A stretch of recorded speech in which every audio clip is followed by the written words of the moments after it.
Salut à tous, c'est Kalou, bienvenue sur ma page. Alors aujourd'hui une petite review sur un couteau un peu particulier. Alors c'est le Knive SR-033E Antique Straight Knife. J'y suis arrivé.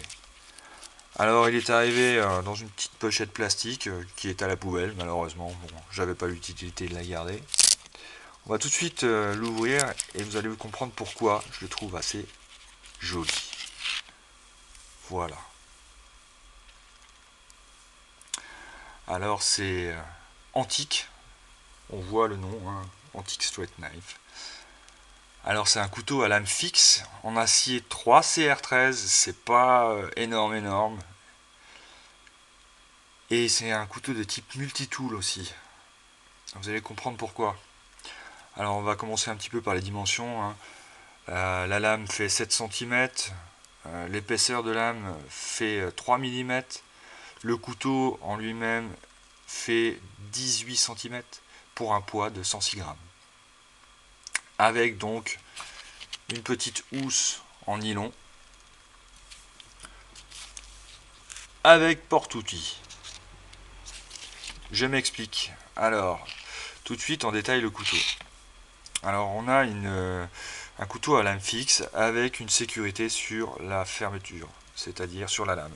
On a là maintenant un petit mécanisme qui nous permet de rabattre cette partie métallique sur le bas de la lame, ce qui lui confère une grosse sécurité. Donc à partir de là, le couteau ne bouge plus, ça ne peut pas s'ouvrir. À moins de tirer sur cette partie, voilà, on tire dessus comme ça, et on vient rabattre la partie fermeture sur le manche, qui lui donne donc toute la possibilité de le tenir bien en main. Alors c'est un couteau de type multitool.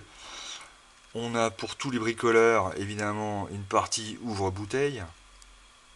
Bon, je vois pas vraiment comment on pourrait ouvrir une bouteille, on va abîmer le tranchant, bon bref, on peut toujours essayer. Et on a des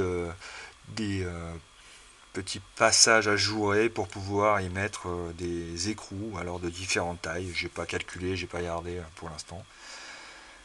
Ce qu'il y a aussi, c'est qu'il y a encore le passage du mousqueton pour pouvoir le prendre et le mettre à sa ceinture pour pouvoir bricoler en toutes circonstances. Et voilà. Donc maintenant on va passer aussi aux outillages qu'il y a fournis avec. Donc si on retourne la housse, on s'aperçoit que derrière il y a deux embouts qui sont logés dans cette petite housse.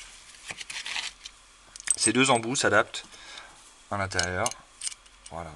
Alors soit totalement, ce qui nous permet ensuite de serrer comme on veut quelque chose, je sais pas quoi, enfin bref, en cas de secours, hein. Donc on a deux embouts plats et deux cruciformes.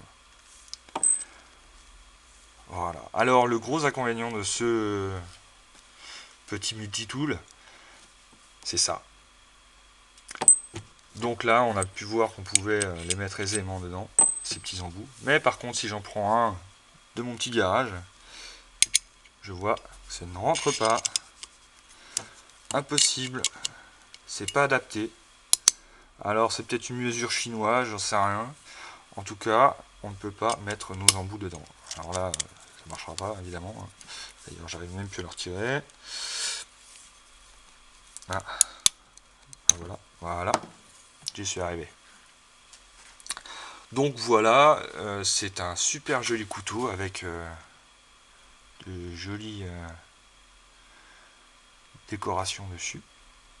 Je sais pas si on les voit bien. Voilà.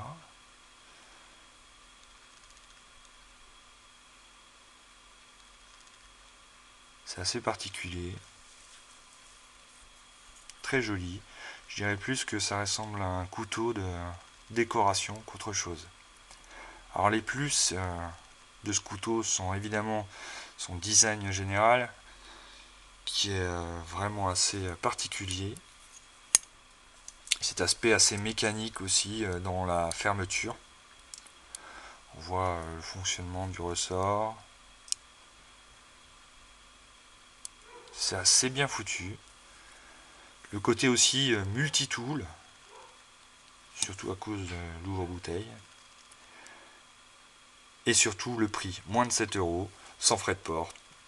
Toujours sur le site Gearbest. Alors je suis pas sponsorisé, hein, mais je cherchais des couteaux à faible prix et original, et là j'ai trouvé ce que je voulais. Voilà. Les côtés négatifs, c'est la housse qui fait vraiment un peu cheap. C'est un truc, voilà quoi. Hein. On va pas faire des kilomètres avec, à mon avis. Hein. Bon, il n'y a pas de passe en ceinture. Ouais, si, il y en a un. Il y a un passe en ceinture. Alors ouais, c'est un peu cheap. Alors on peut y loger encore des choses dedans, hein. Certainement encore des, je sais pas, des petits outils. Enfin bref, ça vaut ce que ça vaut. Pour le prix, on va pas cracher dessus. Voilà. Alors, pour le moins, bah, évidemment, hein, comme je viens de dire, la housse cheap, et puis les embouts. Donc, les deux seuls embouts qu'on peut adapter là-dessus. Celui-ci, ça n'ira pas, donc c'est pas possible. Donc, il faut pas les perdre. Voilà. Et ben, en espérant que cette vidéo vous aura donné l'envie d'en acheter un, pourquoi pas. En tout cas, moi, c'était le cas. J'ai trouvé ça très joli. Et je vous remercie d'avoir regardé ma vidéo et mettez un petit pouce si vous en avez envie ou pas. Merci, salut.